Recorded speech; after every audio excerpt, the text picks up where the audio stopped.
Mesdames et messieurs, votre attention, s'il vous plaît. Je voudrais commencer mon allocution par une vidéo. Vous n'allez pas trop apprécier, mais ce n'est pas grave.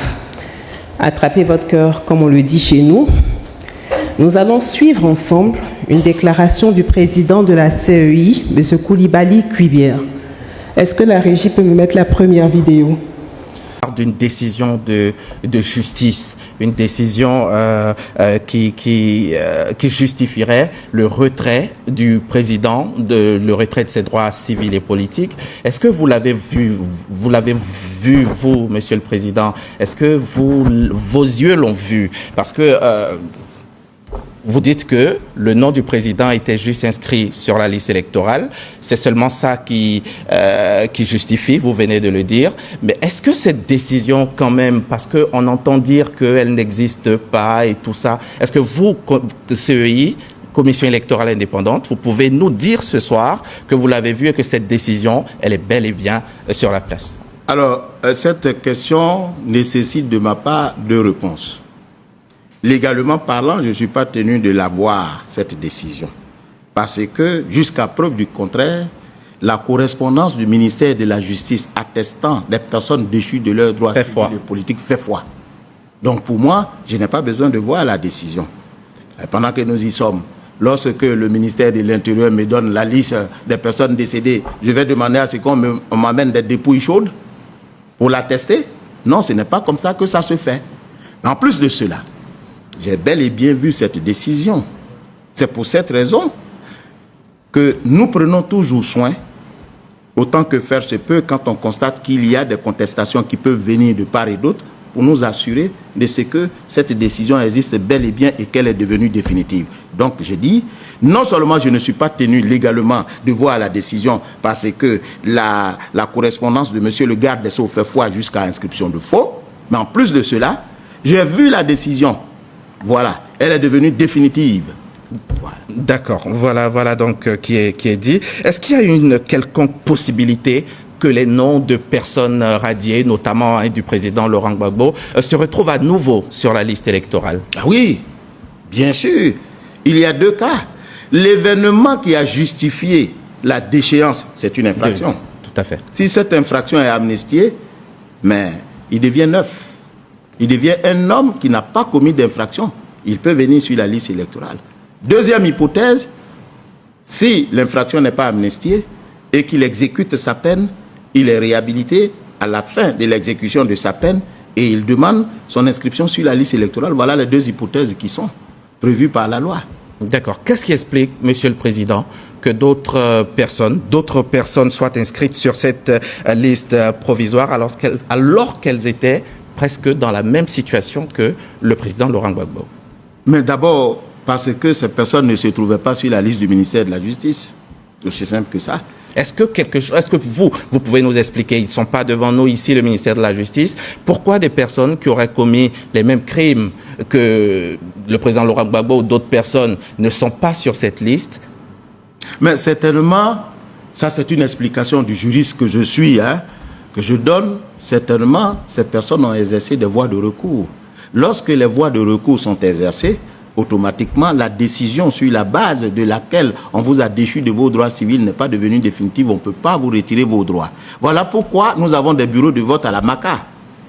Vous comprenez? Parce qu'il y a des gens qui sont condamnés, mais où la condamnation n'est pas devenue définitive. Mais dans tous les cas, moi je m'en tiens à la liste que le ministère de la Justice m'a donnée. Si le ministère m'a donné une liste sur laquelle ne sont pas certaines personnes qui se retrouvent être dans la même situation que d'autres, mais ça ne semble pas être ma préoccupation. Parce que le défi pour la Commission électorale indépendante, c'est d'avoir la liste des personnes qui sont déchues de leurs droits civils et politiques. Je vous remercie pour votre attention. Légalement parlant, pour qu'une décision devienne définitive, elle doit être signifiée à la personne condamnée. Le président de la CEI dit qu'il a vu la décision, mais le président Laurent Gbagbo n'a toujours pas reçu cette fameuse décision. Si le président de la CEI avait vraiment vu la décision, comme il affirme, il aurait lu que le président Laurent Gbagbo n'a pas eu le retrait de ses droits civils et politiques. En voulant se justifier, ils ont publié la décision dans les journaux proches d'eux et sur des sites internet. Et nous avons pu tous voir que le président Laurent Gbagbo a été condamné à 20 ans, mais sans le retrait de ses droits civils et politiques. Dans un tel cas, aucune raison ne justifie qu'il ne soit pas sur la liste électorale, puisque M. Coulibaly Kuibière affirme qu'il a retiré de la liste électorale parce que notre chef a été déchu de ses droits civils et politiques. Je vous invite toutes à aller regarder la décision de condamnation sur des sites internet et vous verrez que le président Laurent Gbagbo jouit pleinement de ses droits civils et politiques. C'est la raison pour laquelle il dirige le Parti des peuples africains de Côte d'Ivoire.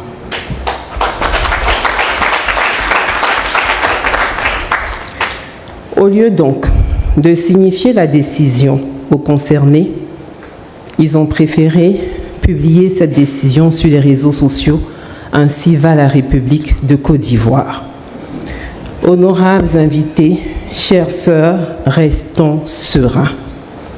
Le président de la CEI parle aussi d'une loi d'amnistie, alors qu'une loi d'amnistie a déjà été prise.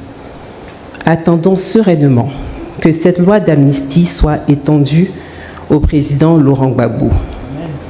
À ce sujet, je tiens à préciser que dans la situation du chef, une nouvelle loi d'amnistie n'a pas besoin d'être prise. La loi d'amnistie concernant les faits pour lesquels il a été injustement condamné existe. Qu'elle soit donc juste appliquée.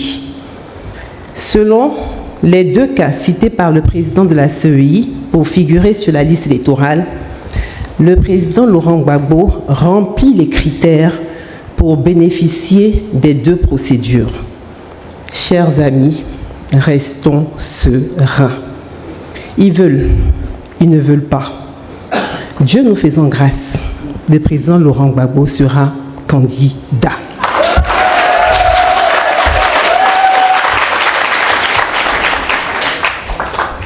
Pourquoi sera-t-il candidat ? Je vais encore vous soumettre à cet exercice déplaisant. Réécoutons encore M. Coulibaly Kuibière. Est-ce que la régie peut mettre la vidéo numéro 2 ? L'article 31 de la Cour africaine, donc, il stipule que quand l'État ne s'exécute pas, il y a d'ailleurs un rapport qui est fait en particulier des cas où l'État n'aura pas exécuté la décision de la Cour. Oui, alors quand, en fait, il n'y a pas de moyen de coercition vis-à-vis de l'État. Tout à fait. Alors quand c'est comme ça, l'article 31 du protocole dit que lorsque l'État qui est condamné ne s'exécute pas, la Cour africaine dresse un rapport Tout à fait. au chef qu'on appelle la conférence des chefs d'État. Alors voyez-vous, M. Diaby, l'affaire cesse d'être juridique pour devenir politique. C'est ça que je dis aux uns et aux autres. Donc cette situation peut être réglée de façon politique. Mais c'est pour cette raison que la Cour, face à son impuissance en ce qui concerne l'exécution de la décision qu'elle a rendue, rend compte aux chefs d'État qui l'ont créée pour dire, bon, voilà la situation. Et les chefs d'État, politiquement, vont régler cette situation. Monsieur le PEX, Madame la présidente des messagères, Monsieur le directeur de cabinet, Mesdames et Messieurs les vice-présidents du Parti des peuples africains, honorables invités, Mesdames les messagères, nous venons d'entendre le message du président de la CEI. Le problème du président Laurent Gbagbo n'est donc pas juridique. C'est un problème politique et qui va se résoudre politiquement si et seulement si nous nous montrons déterminés. Nous ne devons rien attendre de nos adversaires et nous ne devons rien céder à l'adversaire. L'adversaire élabore des stratégies. Une de leurs stratégies est de nous pousser à nous focaliser sur la présence ou non du nom du président Laurent Gbagbo sur la liste électorale. Bientôt, ils seront capables de ne pas faire apparaître son nom sur la liste définitive. afin de vous briser moralement. Alors que le défi pour nous n'est pas qu'il soit présent que sur la liste électorale. Le président Laurent Gbagbo a été de tout temps sur la liste électorale. Son nom est déjà dans les fichiers de la CEI. Le défi pour nous est qu'il soit candidat et qu'il gagne.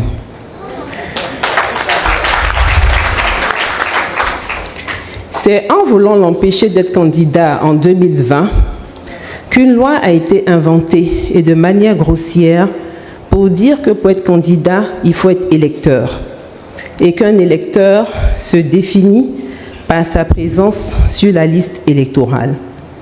Ils ont réussi ce subterfuge en 2020 parce que notre chef n'était pas sur le territoire ivoirien.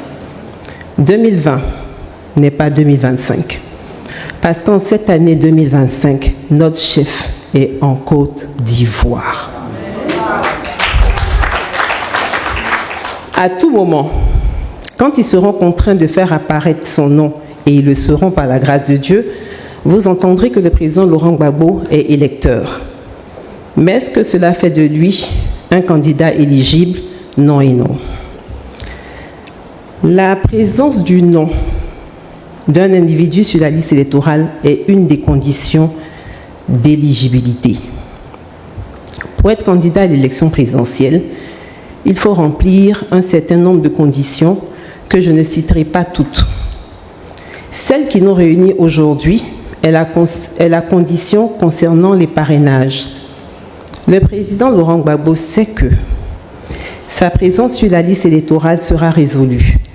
Mais si nous ne travaillons pas sur les autres conditions d'éligibilité, sa candidature pourrait être rejetée et cette fois-ci avec une raison valable. Ne vous laissez pas abuser ou décourager par les ruses de nos adversaires si le nom du président Laurent Gbagbo n'apparaît pas sur la liste définitive de ce mois de juin. Continuez à croire en notre victoire certaine et battez-vous pour réussir le parrainage. Qu'ils inventent n'importe quelle condition, nous allons cocher toutes les cases qui permettront à notre chef d'être candidat.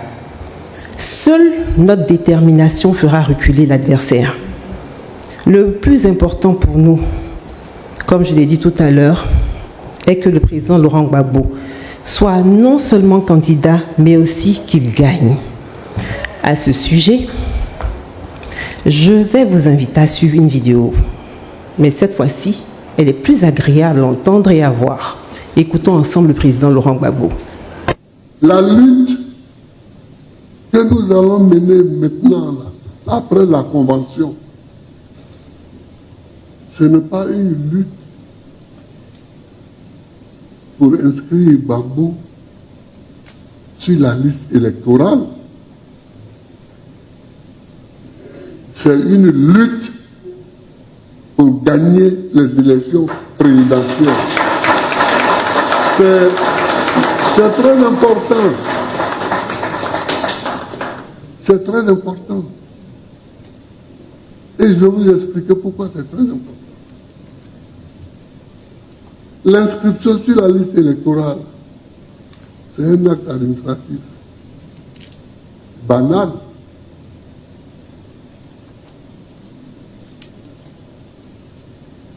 Le président de la République peut combiner avec un juge ou avec le monsieur de la CI, vous dites, bon, c'est CI, non? Ouais, mettons son nom. Et puis on met son nom. Et puis nous,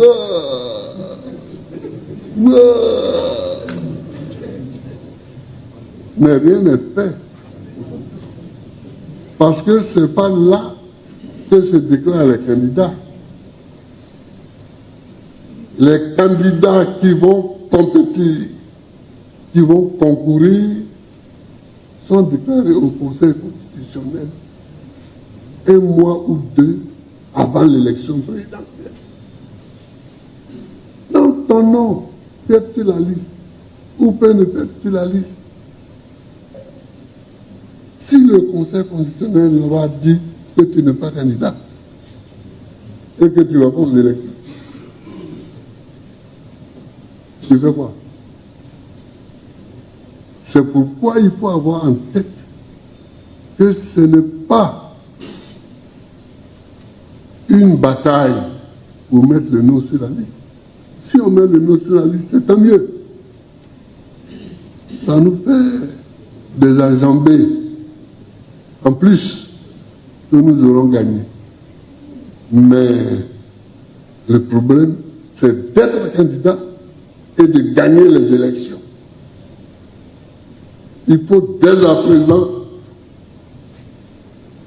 que nous prenions les dispositions d'être partout sur le terrain pour être avec le peuple de Côte d'Ivoire, comme nous savons si bien le faire, et gagner les élections. Donc c'est important ce que je veux dire, ce que je vous dis là. Mesdames et messieurs, est-ce qu'on peut être plus clair que ce que le président Laurent Gbagbo vient de dire? Non. C'est un message clair et très très clair. Nous n'avons pas affaire au président de la CEI. Nous aurons affaire à Madame Chantal Camara, présidente du Conseil constitutionnel. C'est le Conseil constitutionnel qui déclare qui est éligible et qui ne l'est pas. Nous verrons comment elle va déclarer candidate une personne qui peut-être ne respectera pas la Constitution et non candidat, un monsieur dont le nom n'apparaît juste pas sur la liste électorale alors que ce dernier bénéficie déjà d'une décision favorable de la Cour africaine de justice et des droits de l'homme. Que Dieu nous épargne des Ponce Pilate. Chers amis, chers camarades, chères sœurs, restons sereins. Nous vous avons invité, chères messagères, à travailler sur le parrainage de notre chef. Pour réussir le parrainage, vous devez être formés et bien formés, d'où le sens de cette rencontre. Merci, merci infiniment d'avoir répondu à notre appel et merci d'aider le président Laurent Gbagbo dans son combat pour la démocratie et la liberté. N'attendez pas que notre adversaire nous fasse la passe, même si la politique est un jeu. Parlant de jeu, est-ce que vous connaissez le jeu Monopoly? Bon, je vais quand même envoyer le jeu et je vais vous dire, attendez, j'ai le jeu qui est là. Tout le monde connaît le jeu de Monopoly. Non, Piki, excuse-moi, tu vas ouvrir. Voilà. En fait, on fait le tour de tout ça. Mais je vais vous montrer un truc. En fait, ce jeu, vous avez des billets de banque dedans. Et puis, dans ce jeu, c'est le seul jeu où il y a la prison qui existe. Vous voyez, on peut partir en prison quand on joue ce jeu. Alors, je vous ai montré le jeu de Monopoly. Et je vais vous expliquer pourquoi. Si vous voulez comprendre le mode de gestion de nos adversaires, apprenez à jouer au Monopoly. Oui. Oui. Le but du jeu de Monopoly consiste à ruiner ses adversaires par des opérations immobilières et ainsi parvenir au monopole. Ce jeu symbolise le capitalisme. Le Monopoly, comme je l'ai dit, est le seul jeu de société où on part en prison. Et on n'en sort pas aussi facilement parce qu'il y a des règles pour en sortir. Si tu comprends le Monopoly, tu comprendras le capitalisme et tu comprendras le mal que cela peut faire à un peuple. Le capitalisme, c'est la perte de terrain. Le capitalisme, c'est la cherté des loyers et des maisons.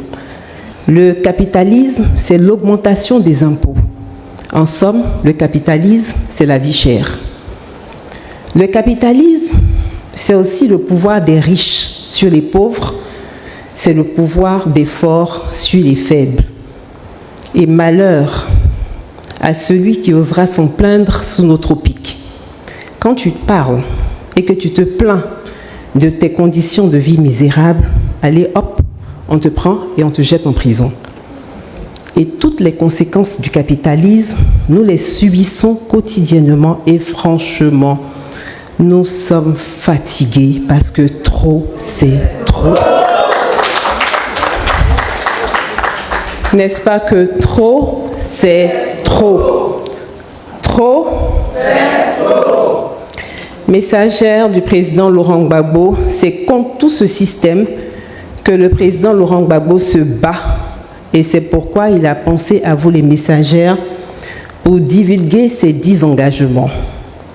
Ces 10 engagements sont le symbole de l'humanisme, c'est-à-dire l'humain avant l'argent, alors que le capitalisme, c'est l'argent avant l'humain. Pour que ces 10 engagements soient une réalité, il faut que le président Laurent Gbagbo soit candidat et qu'il gagne l'élection présidentielle. Nous comptons sur vous, mes sœurs, pour cela.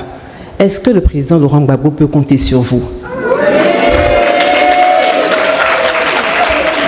J'ai le directeur de cabinet du président Laurent Gbagbo qui est là.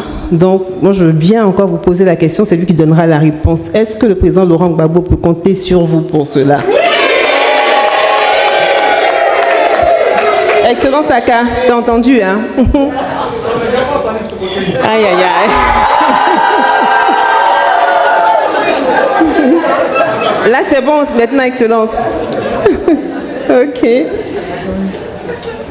Militantes et militants, notre détermination doit nous pousser, nous le PPACI, à faire sortir le peuple de Côte d'Ivoire de ce capitalisme hideux dans lequel nous baignons depuis des années et nous le ferons sans violence.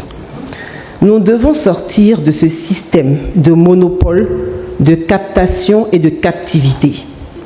Cette étape de notre histoire me fait penser à l'histoire de Moïse et de Pharaon que certains scientifiques décrivent comme étant Ramsès II. Je tiens à préciser que toute ressemblance avec des personnages existants serait purement fortuite. Ramsès II est mondialement reconnu comme un grand bâtisseur, un grand homme de guerre et puissant en diplomatie. Il était le pharaon qui a construit le plus de monuments, de structures et de temples. Donc je disais qu'il était le pharaon qui a construit le plus de monuments, de temples et de structures. Il a fait bâtir les plus beaux et grands monuments parce qu'il savait qu'il ne laisserait aucune trace d'amour dans le cœur de ses concitoyens. Il avait donc besoin qu'on se souvienne de lui à travers ses œuvres titanesques. Il se rassurait que des bâtiments parleraient pour lui, parce qu'aucun de ses semblables ne parlerait de lui en bien plus tard, tant sa cruauté était inégalable. La particularité de Ramsès II, c'était d'avoir fait le vide autour de lui en termes de succession pour que son règne perdure et que seul son nom reste. Quant à Moïse, il devait conduire le peuple de Dieu sur la terre promise. Mais Pharaon ne lui rendait pas la tâche facile.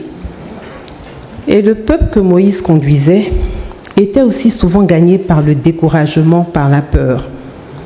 Le chemin que Moïse leur faisait suivre était tellement parsemé d'embûches qu'ils n'avaient plus la force de combattre Pharaon. Et certains, par lassitude, commençaient à dire que vivre sous Pharaon n'était pas si grave que cela. Mais Moïse, dans sa détermination, incitait son peuple à le suivre parce qu'il savait que la promesse d'une nouvelle terre était réelle et il savait que la terre promise était la meilleure. Mais est-ce qu'il fallait affronter un pharaon qui était plus fort qu'eux parce que mieux armé? Le faire, c'était conduire son peuple à l'abattoir. Mais pouvait-il échapper à l'affrontement avec Pharaon? Non. Ils ne pouvaient pas y échapper parce que leur survie dépendait de cet affrontement. C'était leur destin. Le face-à-face eut donc lieu. Moïse et son peuple contre Pharaon et sa puissante armée. Comme ils ont accepté d'affronter plus fort qu'eux, grâce à leur foi en Dieu, Dieu a agi à la dernière minute en ouvrant la mer Rouge pour permettre à Moïse et à son peuple de passer, et Dieu referma la mer sur Pharaon et son armée. Nous n'allons pas demander à Dieu de faire mourir nos adversaires qui sont avant tout nos frères, mais nous demandons à Dieu d'ouvrir la mer pour tous les enfants de Côte d'Ivoire afin qu'aucune goutte de sang ne coule en cette année électorale. C'est pour cela que je vous demande, mesdames, de faire monter à Dieu cette prière et nous demanderons ensemble à Dieu de faire fléchir les cœurs de nos dirigeants qui sont momentanément au pouvoir, car aucun pouvoir n'est éternel. Que Dieu inspire le président Ouattara afin de faire de l'élection présidentielle de cette année une élection inclusive et transparente, seul gage d'une élection apaisée. Que Dieu bénisse votre formation afin que vous en ressortiez mieux équipés pour affronter le parrainage et bien outillés pour les élections. Je vous souhaite une très belle fête des mères. Je n'ai pas pu prendre de cadeaux individuellement pour chacune d'entre vous, mais le meilleur cadeau que je puisse vous faire, c'est de donner ma participation d'1 million dans la caisse des messagères. Je vais terminer mon allocution en vous demandant à toutes de lever la main afin que Dieu bénisse le président Laurent Gbagbo et qu'au soir du 25 octobre 2025, la Côte d'Ivoire crie de joie, Gbagbo is back!